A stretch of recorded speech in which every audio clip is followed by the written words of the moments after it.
Bright Ideas Big Easter Sale is here. Bigger deals, brighter savings. That's the sound of prices getting slashed on all your home essentials store-wide. Unbeatable specials on glassware, cookware, utensils, and much more. Stock up now. Towels, 4 for just $100. Irons from just $85. Highest quality blackout curtains, 2 for just $99. That's a steal of a deal. Clean bed sheets, 2 for only $100. Huge savings on glassware, cookware, bakeware, and tableware. Post in style this Easter. Hurry in. These Easter deals won't last. Don't miss out. Head to the nearest Bright Ideas store today and save big, because Bright Ideas annual Big Easter Sale is here. Jason has watched every World Cup from here, but not today. Because he made all his purchases with Visa and won a trip to the FIFA World Cup 2026. Whoever uses Visa most wins. Pay with Visa. Time Check, brought to you by BioStrath Immune with added zinc. Distributed by H&J Enterprises Limited.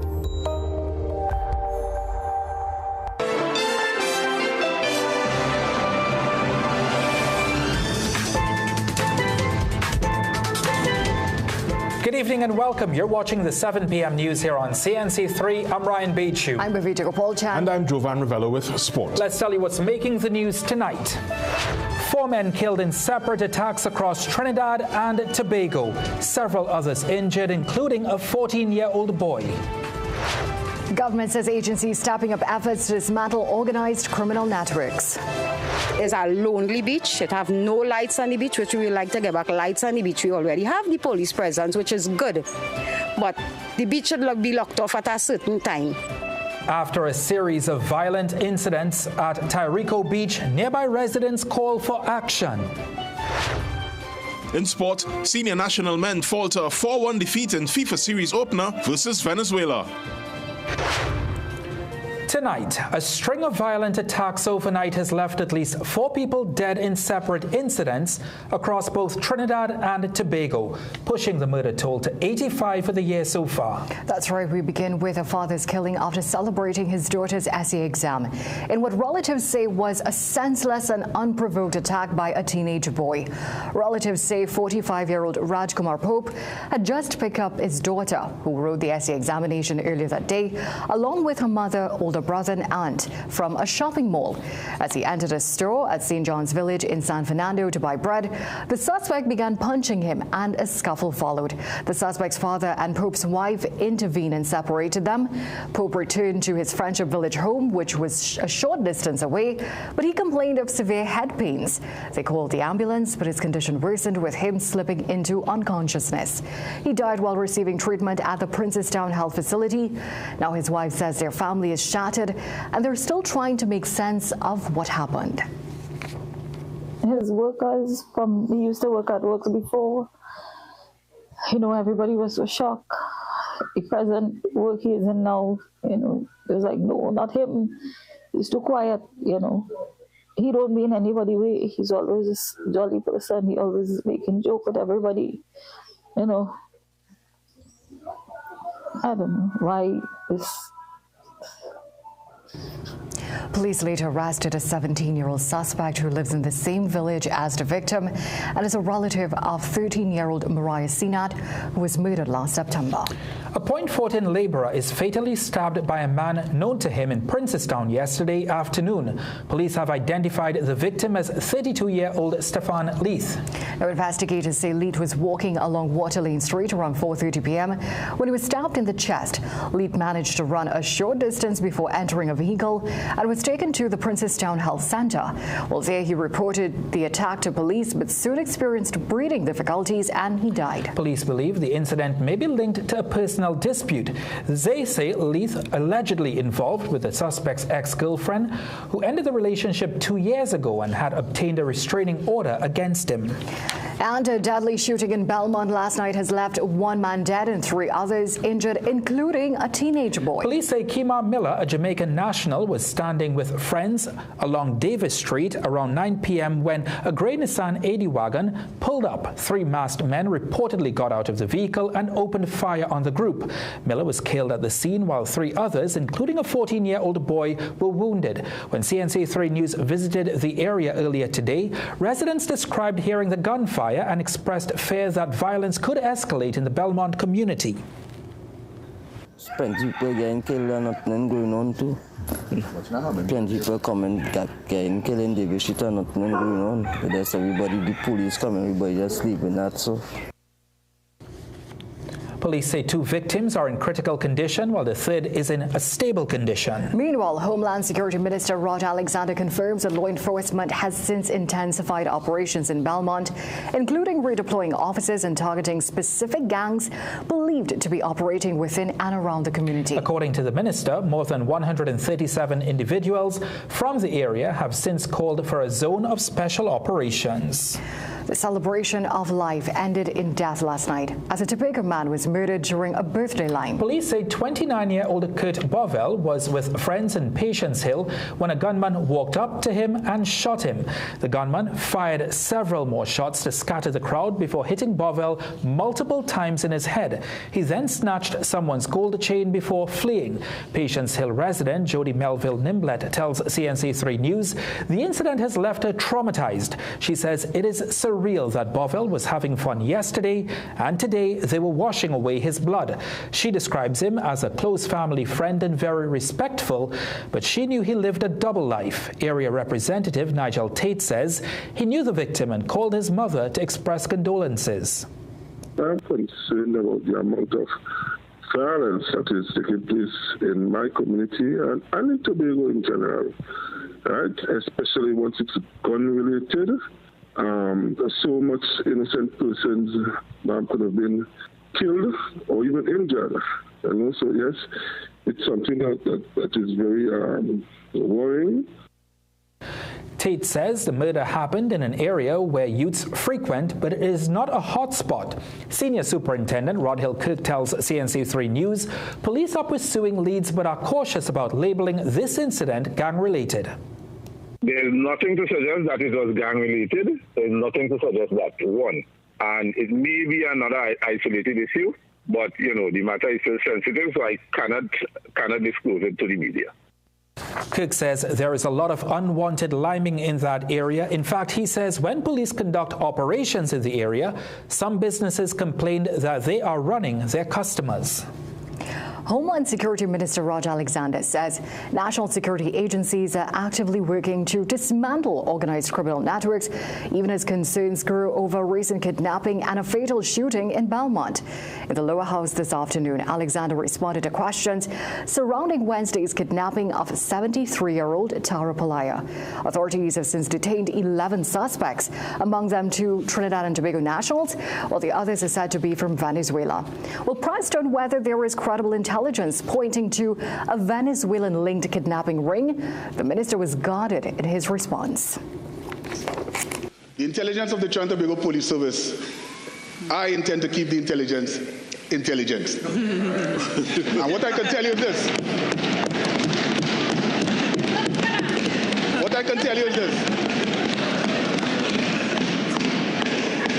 One could read and understand for themselves what took place the other day on the nation seas and who was involved.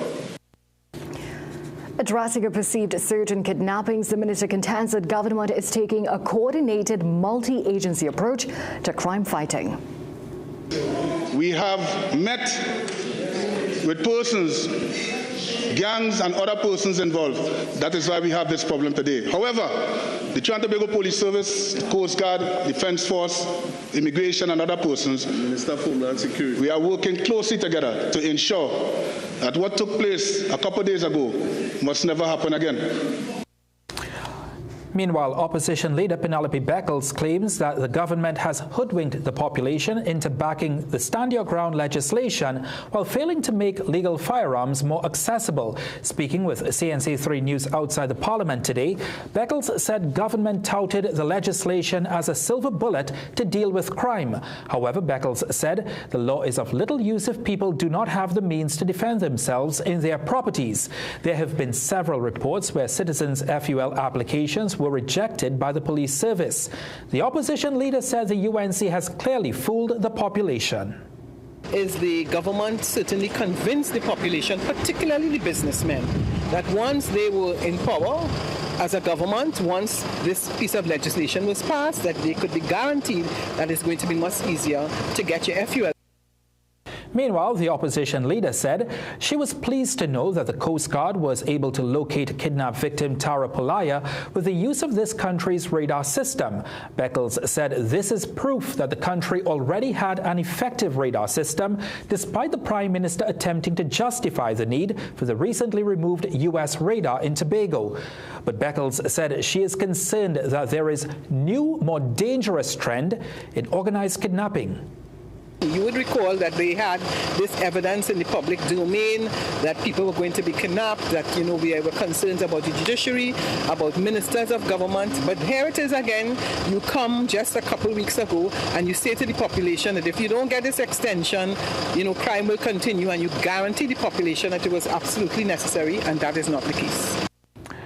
Beckles again called on the Prime Minister to be clear on what maritime security benefits this country will receive from its strong partnership with the United States.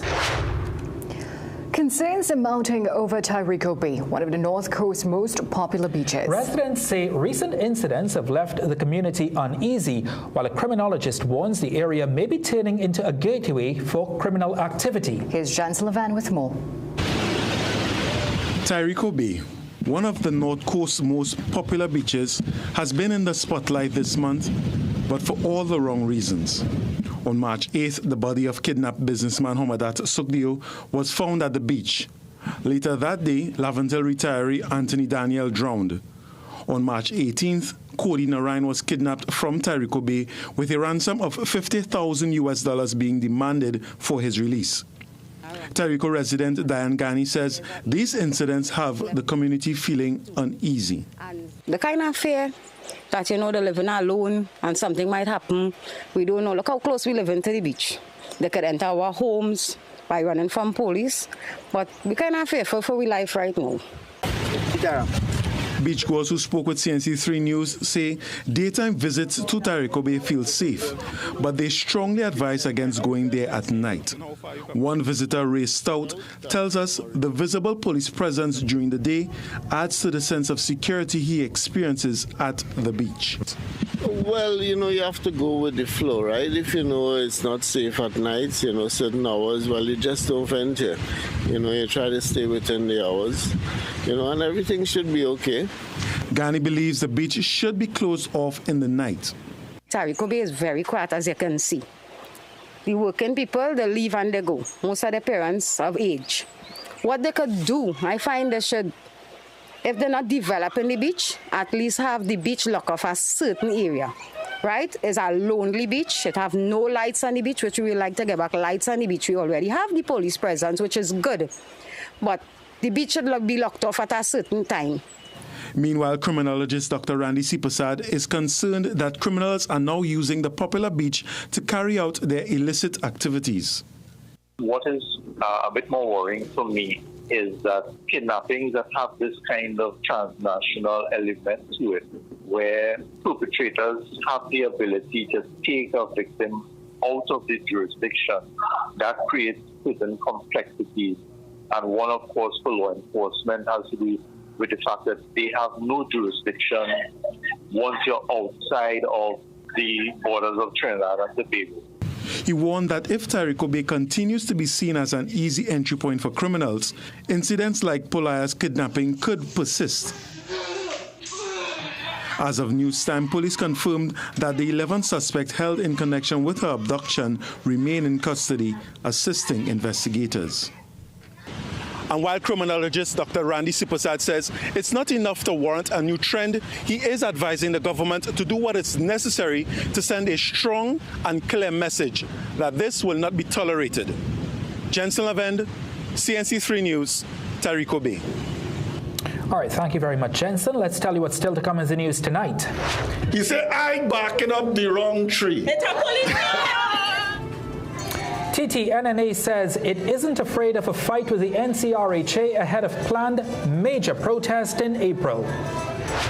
Foreign Affairs Minister restates criticism of CARICOM. He says TNT, as the largest contributor, demands its respect. And later on in sport, Joshua De Silva calls for one last push as Queen's Park chases the Prem 1 title. Jason has watched every World Cup from here, but not today. Because he made all his purchases with Visa and won a trip to the FIFA World Cup 2026. Whoever uses Visa most wins. Pay with Visa. Okay, let me see you Cherry Hill. Yeah, now take it back. Let me see you rock off, shake off. Let me see you rock off. Let me see you kick right. Now step forward, now step back. Lucozade, bring the energy. Unbeatable taste, new look. Shake off. Let me see you rock off.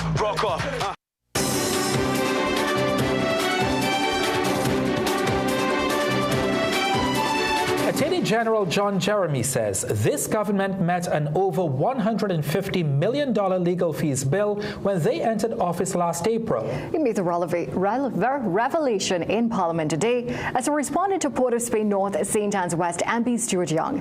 While the AG provided a comprehensive list of the attorneys who were retained by the state during his tenure and the cases they were hired for, he did not reveal their fees. Now, the AG says his office has already cleared more than half of the over $82 million in arrears. House Speaker Jagdeep Singh appeared on that list of outstanding fees paid, having received approximately $2.8 million. The AG revealed that over $450 million was paid to foreign law firms for work on Clico and CL Financial.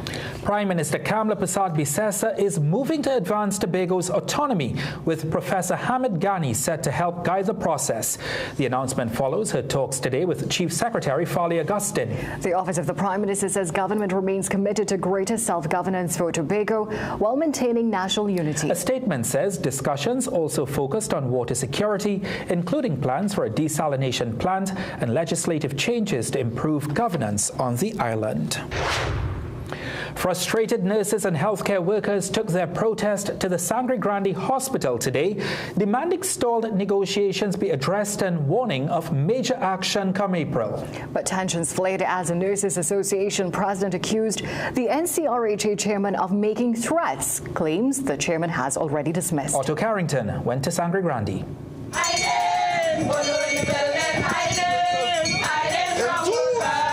Nurses and healthcare workers took their protest to the Sangre Grande General Hospital, where the president of the National Nurses Association called on government to meet with his members.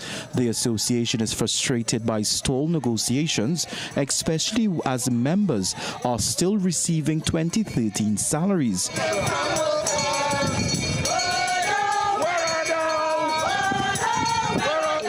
And so today, nurses turned up in large numbers. But things heated up as a TTNNA president lashed out at the chairman of the North Central Regional Health Authority for alleged threats he made. Dr. Gopi Singh, his words, I don't know, I backing up the wrong tree. Dr. Gopi Singh say, while because the association fighting on behalf of our nursing personnel relentlessly, they would show no sympathy for us. What does he mean? Stuart says he's seeking advice on how best to respond to those threats, but he has this message for the chair. We downloaded the tape where he issued these threats, and since then we have reported it to TAT. Since then we have reported it to the police, and we expect the police to do what they have to do, because we will not tolerate. But furthermore, Dr. Gopi Singh needs to understand, it is not Let me use the words of the former Silver Fox. When you see me and the lion fighting, don't be afraid, for nurses, be careful of the lion. But Dr. Gopi Singh has dismissed Stewart's claim as baseless and inflammatory. If the head of the TTRNA, who is seeking to get members to join his union and want to use subversive methods of trying to increase his membership, that's a matter for him. So the head of TTRNA could say anything because he's looking for members, he's looking for a fight. Also commenting on the nurses' concerns is Health Minister Dr. Lakrambodo. He says he's aware of today's protest and their plan for major action in April, but remains confident there is no impasse.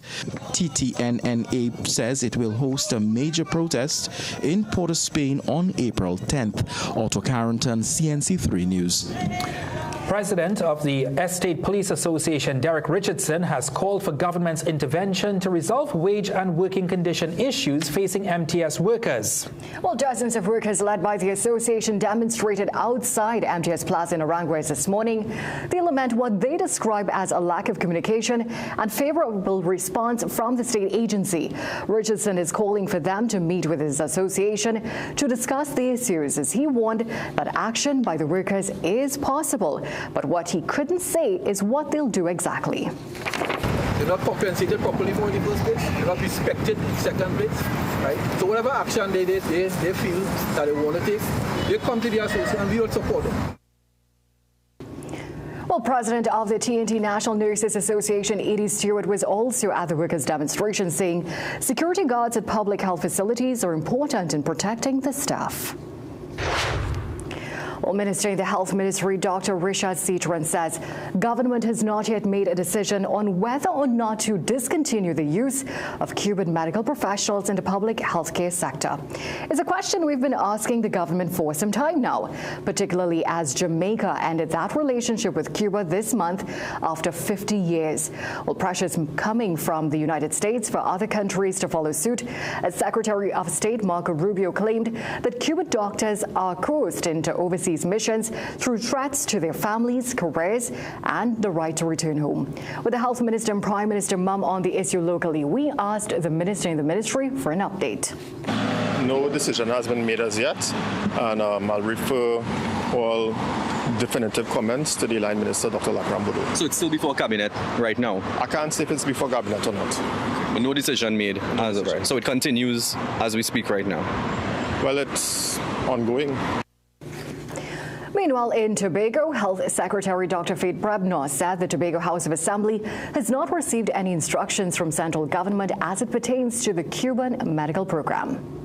The Tobago House of Assembly and the Tobago Regional Health Authority has not gotten any word of a shift in policy as it relates to the use or the employment or the utilization of the technical capacity of Cuban medical professionals. And therefore, we will continue functioning as we've been functioning over the last couple of years unless a national policy is highlighted. Now, Health Minister Dr. Lakrambodo has not responded to several calls and questions from CNC3 on the program.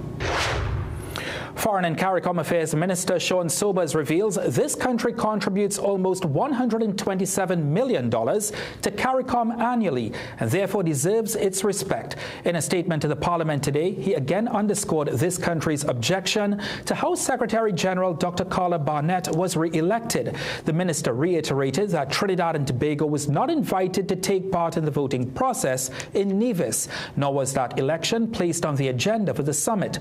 Sobers says it is clear CARICOM operated under what he called obviously terribly procured advice. The minister also revealed that Trinidad and Tobago contributes to 1/5 of CARICOM's budget, which amounts to almost $127 million every year.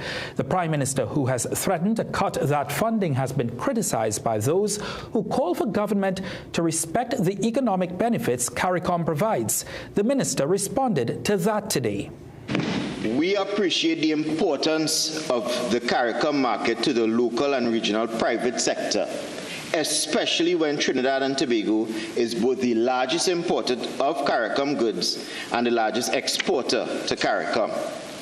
We must demand that this country be afforded the respect it deserves, especially because we have been the largest contributor to the CARICOM's budget since the inception of CARICOM, which now stands at 22% of the annual budget.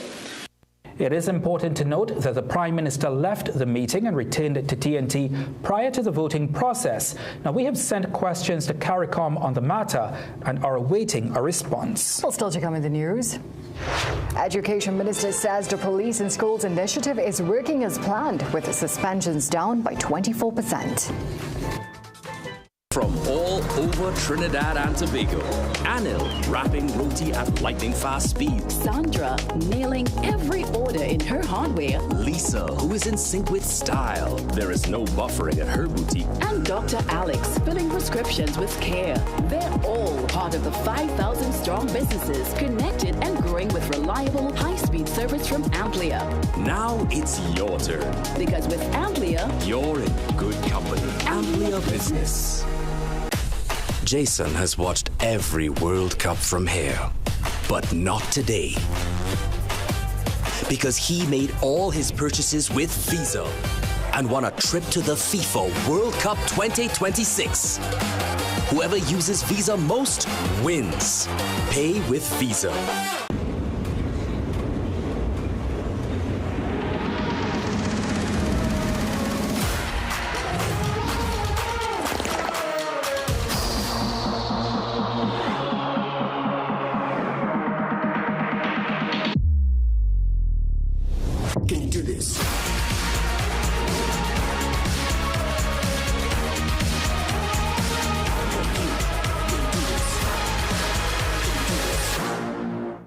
My man, Andre. Good night, Anthony. 7 years with the company, and we couldn't do it without Antoine.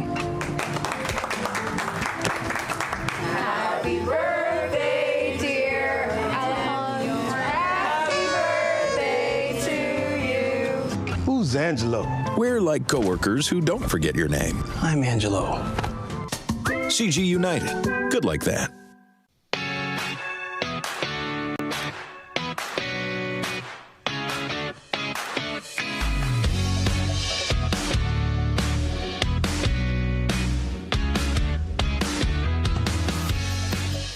Get a loan at Belmont. The process is simple. Fast and efficient approvals. Receive funds within 24 hours once approved. And no penalty for early repayment. Located at 4 Gala Street, Woodbrook. Remember, we like to lend. It's Jay's exclusive Big Easter sale. Get 25% off everything store-wide. All departments, no exceptions. 25% off.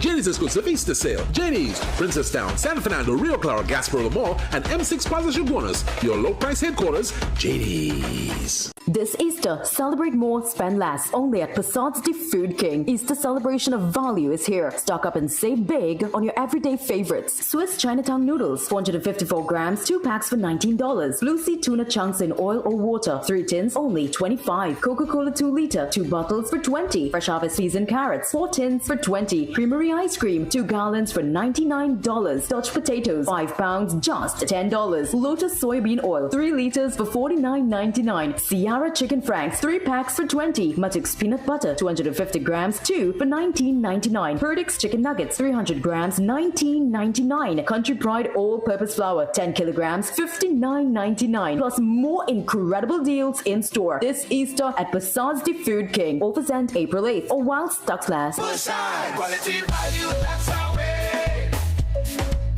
The real Passad's, we're here to stay. The Food King Passad's.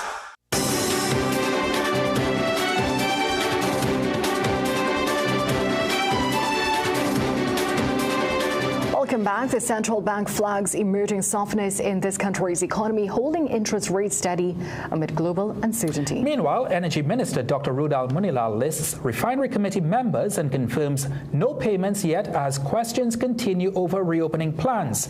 Andrea Perez-Sobers shares more in tonight's Business Watch.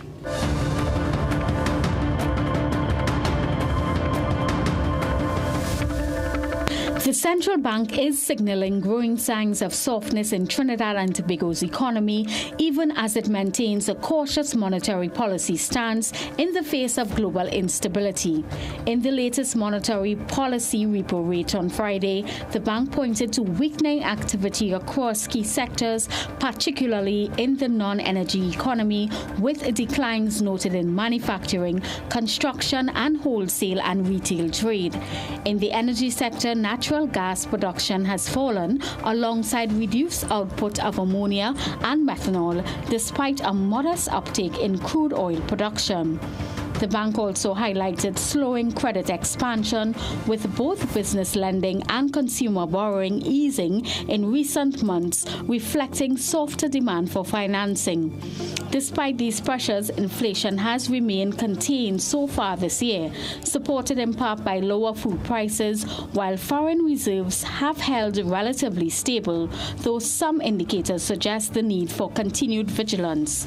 Against this backdrop, the central bank has opted to hold its repo rate at 3.50%, maintaining what it describes as supportive financial conditions while closely monitoring external risk and their potential impact on domestic growth and inflation. Turning to other business news, Energy Minister Dr. Rudal Munilal has disclosed the full composition of the Cabinet-appointed committee tasked with overseeing the potential reopening of the refinery. Responding to questions in Parliament on Friday, Dr. Munilal says the committee is chaired by former Energy Minister Kevin Ramnarang and comprises a cross-section of technical and industry professionals. When asked about the monetary compensation for the refinery committee, this is what the minister had to say. To date, no payment has been disbursed to any of the members of the Cabinet-appointed Refinery Reactivation Committee. Payments will be effected upon receipt of the requisite government and board approvals. To Part C, in keeping with the Cabinet decision establishing the committee, Trinidad Petroleum Holdings Limited is the entity responsible for providing any administrative support. In a separate response to another parliamentary question, the Energy Minister also clarified that Phoenix Park Gas Processors Limited is not involved in the procurement of any MRI or CT scan equipment, dismissing claims raised by opposition MP Stuart Young. And now for a look at today's energy and foreign exchange prices. Andrea Perez Sobers, CNC3 Business Watch.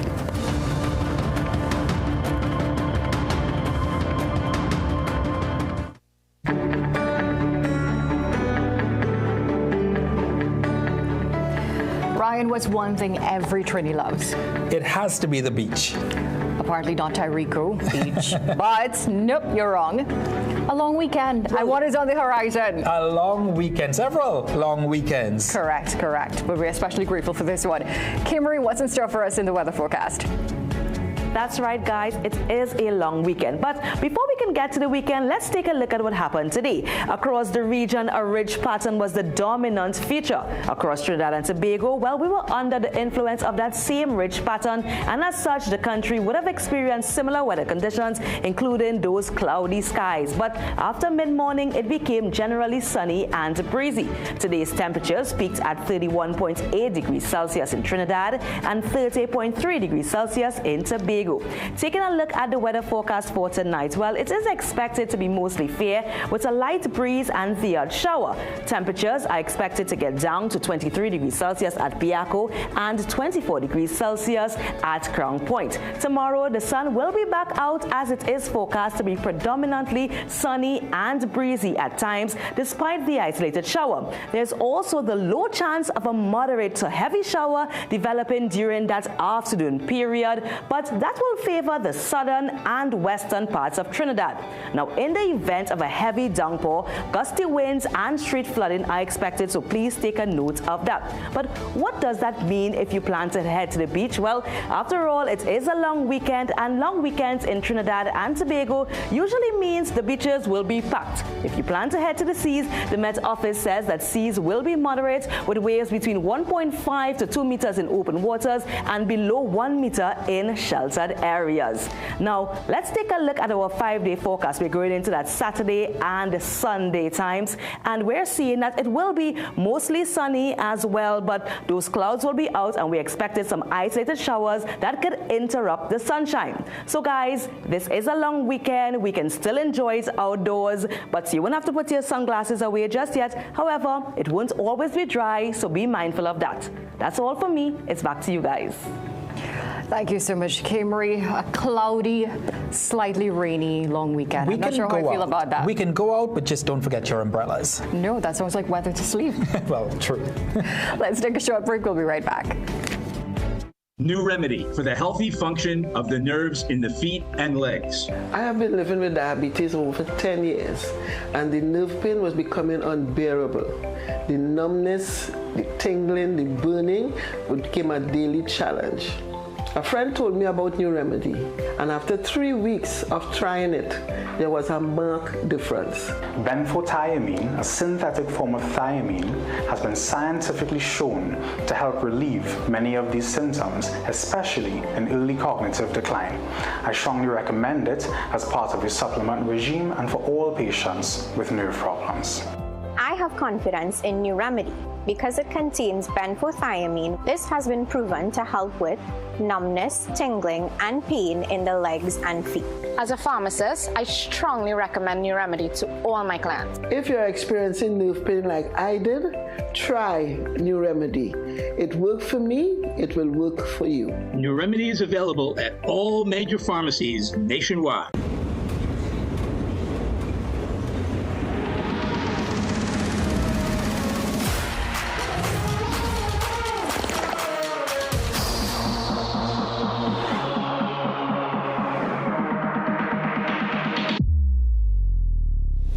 Can you do this?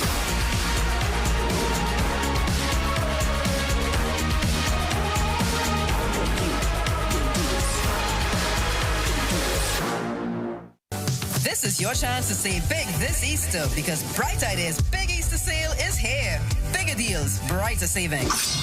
That's the sound of prices getting slashed on all your home essentials store-wide. Unbeatable specials on glassware, cookware, utensils, and much more. Stock up now. Towels, 4 for just $100. Irons from just $85. Highest quality blackout curtains, 2 for just $99. That's a steal of a deal. Clean bed sheets, 2 for only $100. Huge savings on glassware, cookware, bakeware, and tableware. Post in style this Easter. Hurry in. These Easter deals won't last. Don't miss out. Head to the nearest Bright Ideas store today and save big because Bright Ideas annual Big Easter sale is here. Is mealtime more of a chore than a cherished time? Does a lack of appetite keep your family, young and old, from getting the nourishment they need? Introducing Apetamin, the gentle, effective appetite stimulant designed for every age. Apetamin helps spark the natural desire to eat, turning hesitant nibbles into satisfying meals. Watch as food becomes exciting again, fueling growth, energy, and shared moments around the table. Give your body the gift of a joyful appetite. Find Apetamin in pharmacies nationwide. Things don't always go as expected. Be ready with Trinre for auto, home, business and group life. Call us at 800-TRIN or visit trinre.com today. Huge insurance premium. Pay your premiums bit by bit with FlexiPay from Trinre. For more manageable auto, home and commercial insurance payments, call us at 800-TRIN or visit trinre.com today. Trinre. Premier insurance coverage for less.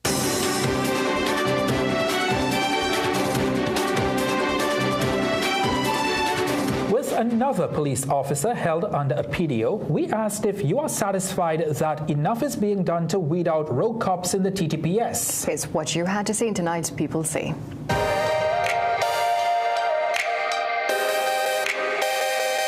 No, I'm not.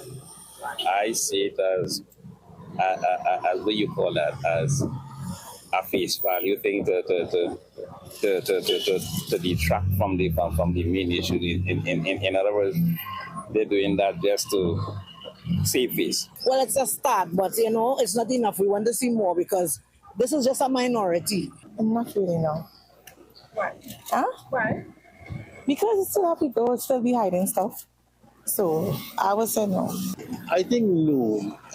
Enough is not being done. However, with the ongoing exercise they have going on during the SOE, I really do hope that they pay more attention to this kind of exercise, because it would tend to be more prevalent if nothing is not being done, you know? Yeah, they are. I think enough is being done because they are trying.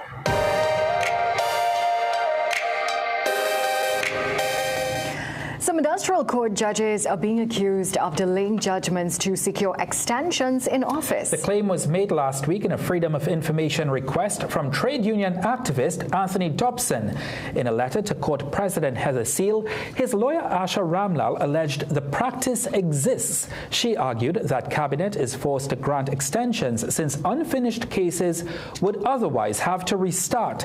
The request sought disclosure of judges whose tenure expires within a year, their outstanding judgments, cases awaiting rulings for more than 6 months, and the court's policy on timely delivery. It comes as government is reportedly making appointments and reappointments. Under the law, all judges except the president serve 3 or 5-year terms on Cabinet's recommendation. That process has long been criticized for possible political interference and partisanship in securing reappointments. And former Prime Minister Stuart Young has successfully defended a landmark defamation case. This morning, 3 appeal court judges dismissed an appeal by Express newspaper over a ruling that upheld Young's claim and awarded him more than $500,000 in compensation. The panel found the judge's decision on liability and damages could not be faulted. They ruled the newspaper could not rely on defenses available to journalists when publishing a paid advertisement. The judges also noted the paper carried the ad despite having previously reported the allegations were debunked. The lawsuit concerned a 2-page advertisement published in September 2017 accusing Young, then a cabinet minister, of wrongdoing at the Public Transportation Service Corporation. The Express ran the ad without verifying the claims and without knowing who paid for it. All right, in tonight's Sportscast, we have the final installment of our Southern Games coverage, Jovan. Yes, from former Olympians to regular sport fans, we've got the final word on one of South Trinidad's most important multi-sport events.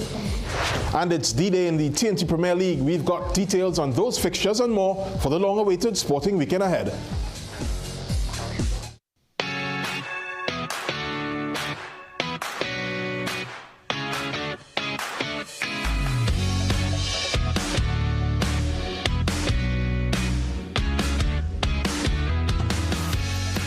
Recession have you down? Don't lose hope. Head on down to Tire Clinic for the recession deals. Big savings with our road hazard warranty on Dunlop 2021 Falcon tires. Available at Tire Clinic, Cuba, Chaguanas, and Pleasance Park. Tire Clinic, a tire for every need. Call 636-8973 or 636-2958.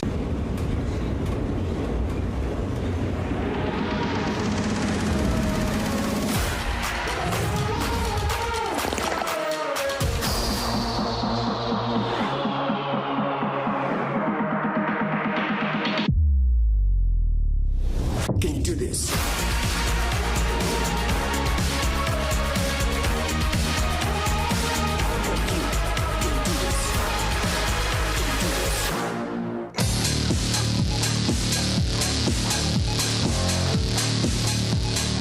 Welcome back. It's time for sport. Trinidad and Tobago's Soca Warriors went down to Venezuela earlier today when they kicked off the FIFA series in Uzbekistan. Highlights in this report.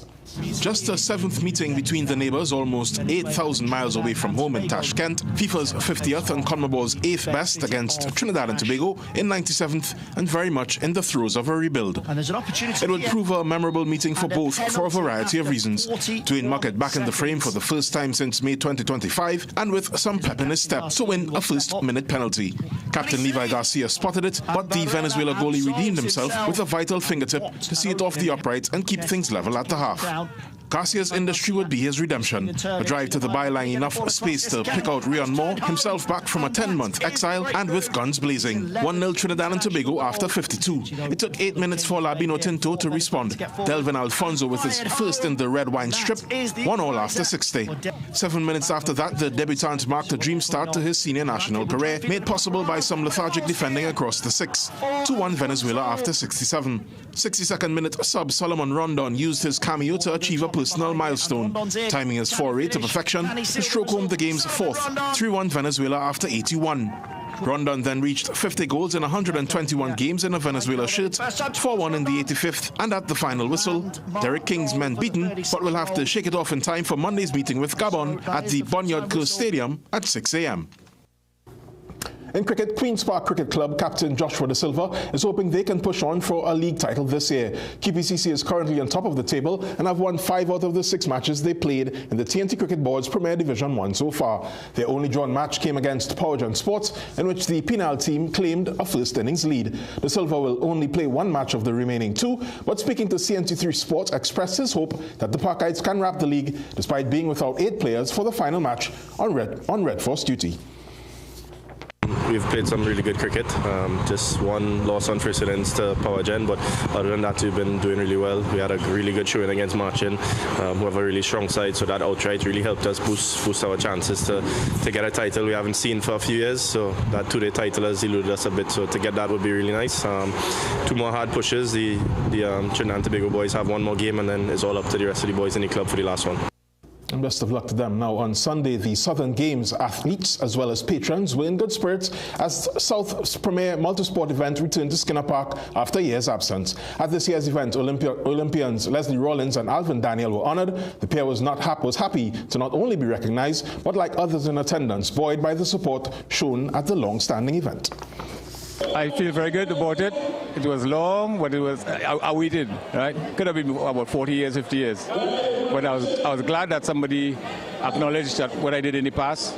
And today, yes, I could be an inspiration to some of the youth around here. This is always away from crime.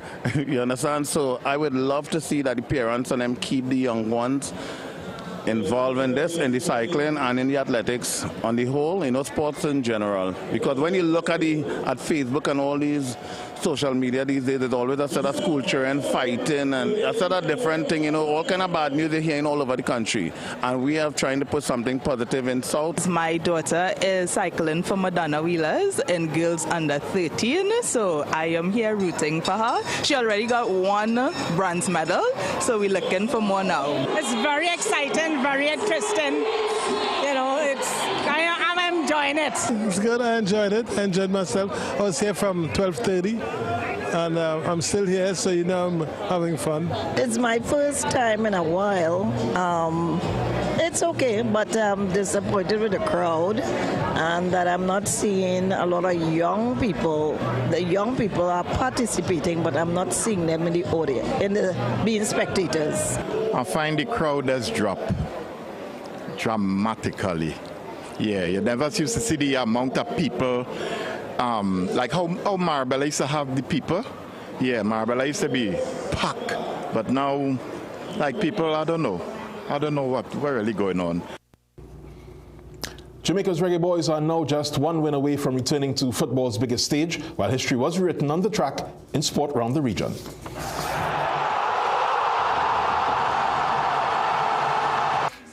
The Jamaica senior men's national football team is 1 step away from the FIFA World Cup after a hard-fought 1-0 win over New Caledonia in the Intercontinental Playoff semi-final on Thursday in Guadalajara, Mexico.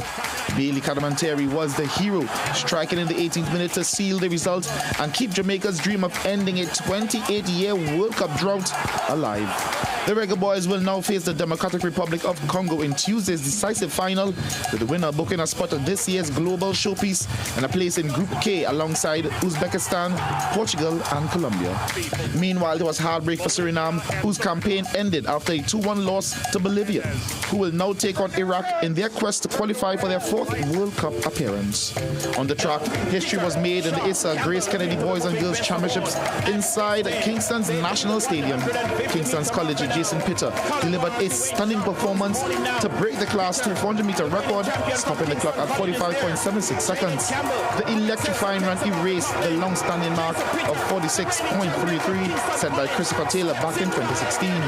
As Pitter pulled away from the field in dominant fashion to cap an exciting day 3 of competition, a night of big moments for Jamaica on the pitch and on the track, with World Cup dreams and record books both in sight. Cass and Cupid, CNC3 Sport. And as you heard before, the long weekend is upon us and the excitement in the sporting world is high. So here's Caston Cupid again to tell us exactly where to go and what to do in our Friday evening sport wrap. We are down to the wire as the final round of the TPPFL Tier 1 will be completed this weekend. The champion will be crowned on Saturday at the Hazy Crawford Stadium's doubleheader. In the first match from 6 title chasers, Club Sando will need a win against Eagles FC to go top of the standings. In the second match from 8, defending champs Defence Force is also in a must-win situation to retain their title. So you know where to be. Go and witness the season finale. On Sunday, Point Fortin Civic will square off against Central FC in a relegation battle from 5. Exciting football-filled weekend ahead. Trinidad and Tobago Carifta athletes will be in action at the Hazy Crawford Stadium on Saturday in the N3A's Carifta Prep Meet. Go on out and see them put final preparations in place to take the Caribbean by storm over the Easter weekend. Races gets going from 1 p.m. The Southern Regional Indoor Sport Arena will be buzzing with basketball action on Saturday when the Trinidad and Tobago Schools Basketball Association hosts the boys and girls under 15, 17s, 20 and Open Division finals. Who will reign supreme? Only time will tell. Action starts from 10 a.m. The Trinidad and Tobago Hockey Board's National Outdoor League will continue with matches all weekend long at the National Hockey Center in Tagarigua. It gets going from 2 p.m. on both days. The Courts All Sectors Netball League Knockout Finals is on this Saturday from 1 p.m. at the Eastern Regional Sports Complex. Go see the best netballers in the nation battle for titles. It's a long weekend, so on Monday, Trinidad and Tobago Soca Warriors will be aiming to bounce back from the defeat of Venezuela in the FIFA series when they take on Gabon from 6 a.m. Let's wish them all the best. Well, I'm Caston Cupid, and that's all you need to know. Where to go, what to do over the weekend in your CNC3 Sport Wrap. Thanks, Caston. Our Sport High tonight comes from the NBA. Enjoy.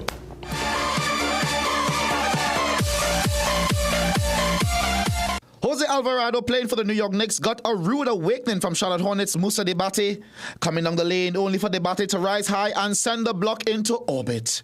Yes, that wasn't a bat, that was a Debate. So Moussa Debate, for that monster block, you earn tonight's CNC3 Sport High.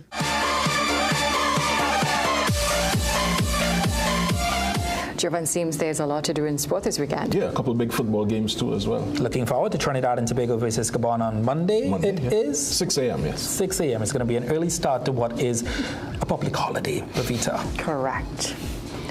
All right, let's take a break. We'll be right back. Dress like you mean business. At The Working Woman, we bring you stylish, professional looks made for the modern woman. From casual to formal workwear, we've got your professional wardrobe covered. If you could see what the future holds, you'd see that while things change, you've still got it. You are strong, resilient, inspiring, and you won't be defined by time. You'll own every minute of it because you were made for more. Discover how Alive multivitamins by Nature's Way help you age vibrantly. Plumbing problems? Don't guess. Call Plumbing Solutions at 628-4646. Proud to be serving Trinidad and Tobago for over 20 years. We do it all. Maintenance and repairs, new construction, sewer lines, inspection, drain cleaning, leak detection. We are licensed and insured, so call Plumbing Solutions at 628-4646. Struggling with blood sugar swings, high blood pressure, or stiff joints? Take control with Aja Nutrition's powerful wellness trio. Berberine Plus supports healthy blood sugar. Blood pressure support helps keep your pressure in check. And Joint Aid keeps your joints moving so you can stay active every day. Don't wait. Choose Aja Nutrition for trusted, effective solutions.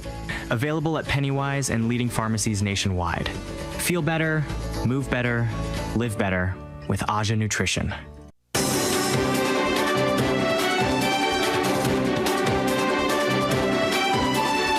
Welcome Welcome back. Minister of Land and Legal Affairs Saddam Hussein has confirmed that discussions between the government and Hilton's management are ongoing as questions mount over the future of the Hilton Trinidad Conference Center. In the lower house today, Hussein acknowledged the sensitive nature of the negotiations, stating that while engagement continues, details cannot yet be disclosed. His comments come against a backdrop of reports that the international hotel chain is considering withdrawing its brand from the state-owned property, citing long-standing issues including delayed capital upgrades and financial performance concerns. Asked when negotiations began, Hussein pointed to the previous administration pushing back on criticism from the opposition. I'm surprised that the member for River would ask that question because the talks with Hilton started under their administration in 2023, Mr. Speaker. And it will take this administration to settle all of those matters. Well, the potential withdrawal has sparked debate about governance, investment, and the future of one of this country's flagship tourism assets. This Monday marks the International Day of Zero Waste, and here in Trinidad, one project is turning plastic bottles from trash into a little extra cash, aligning with their beliefs that waste has value. That's right. Angelo Jedediah and Crystal James show us how what you throw away could actually pay you back. Plastic bottles are one of the most common materials found in the world's waste stream. Studies show that approximately 1 million plastic bottles are purchased around the world every minute. And right here in TNT, the nightmare of plastic bottles remains all too real. It is extremely bad. In the rainy season, we see a lot of flooding, and every time we see the news or whatever, you've seen plastic blocking up the drains and whatnot. But since 2022, the Every Bottle Back project has provided a solution by turning your plastic into cash. So since inception, we would have collected 667 tons of plastics. This is the equivalent of 40 million individual bottles. Yeah, that's the stats. So, and those are bottles that we take out of the system and not going to the landfills, right? And if you're wondering about the money, well, you can get $2.80 per kilogram of empty plastic bottles. From vet promoters to community groups and even churches, many have made plastic bottle collection their mission. If the caps could be on, it doesn't matter. It could be crushed. It could be dirty. It doesn't matter. Once it comes in. But after delivering your bottles, the real work begins at the Every Bottle Back Baling Center in Mount Lambert. And the first step, sorting through more than 6,000 bottles daily. $2.80 per kg is the equivalent of 5 cents. 30 cents per bottle that we collect, like the shampoo bottles, the bleach bottles. So we also collect that as well, and aluminum cans, and we recently started glass as well. So the whole waste structure, but our main goal really is to collect what is called the PET bottles. Those are the water bottles, the juice bottles, etc. The plastic is then made into 8 to 12 bales per day, weighed and sent to manufacturers to be further recycled and turned into new product. And while corporate Trinidad continues to do their part, about 95% of donated plastic comes from you, the public. Do you think people are more motivated by the financial incentive or the environmental impact that their recycling will have? I think both. What we've seen, proof of concept, what we've seen is that 30% of our customers are basically those who donate, who do not look for the financial incentive. So we do have a large proportion of persons who are really doing it for the environment. We also do have a significant portion who's obviously doing it for the financial incentive. But yes, the answer to your question, I think is a mixture. And as March 30th marks the International Day of Zero Waste, initiatives like Every Bottle Back show that small actions, one bottle at a time, can lead to a cleaner, greener future. Angelo Jedediah, CNC3 News. So, Ryan, you could be sitting on a gold mine. It's such a terrific initiative. Absolutely. It's very interesting. Yeah. Well, there's an age-old question that's asked to every child. What do you want to be when you grow up?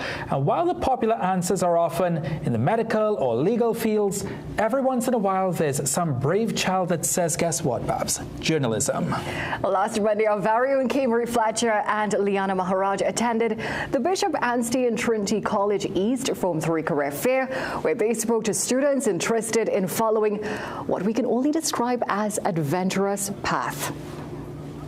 I came at the booth today because I am interested in journalism and interviewing people. I've always had a passion for it, and I hope maybe in the future one day I could become a reporter as well. Usually I watch CNC3 News and I'm interested in what I see. So, what's your favorite part about CNC3 News? The sports reports. I'm interested in sports physiotherapy personally, and interested in sports in general. Both alumni of the school, our reporters, decided to put some of them to the test, and it seems like they can give us a run for our money. Hi, my name is Aliyah Mohammed, reporting live at CNC3. Today, this is our annual Career Fair 2026, and this is a good environment so far, good weather, good vibes. Hi, my name is Joshua Bone, and you're watching 7 o'clock news on CNC3. And I'm reporting from Bishop Anstey High School East on CNC3 News. Yeah, this is CNC3 News reporting. They sound like professionals. Well, we wish all the students the very best as they focus on their studies and prepare for their future careers, including those who want to be a part of journalism. Bovita, did you always want to be in journalism? Believe it or not, I did. I always wanted to be in journalism. From a young age, you knew you wanted to be a journalist? At the age of 5. How about you, Jovan? I like to argue, so I wanted to be a lawyer for a little while, but journalism called me. Yeah, I think it was the same with me. I never thought I'd encounter journalism. It came to me instead of me having to find it. But we're all glad to be here, and we hope that some of those Bishop students will be joining us in our newsroom at some point in their lives. As we leave you on this Friday night, let's remind you to stay connected with us on our social media platforms. There you'll find tonight's stories, the latest updates, and exclusive content. And don't forget to pick up a copy of the Guardian newspaper. We've come to the end of the 7 p.m. news here on CNC3, and we're so thankful you can join us. I'm Ryan Beach. I'm Bavita Gopal Chan. I'm Jovan Ravello. Have a good evening and a great weekend.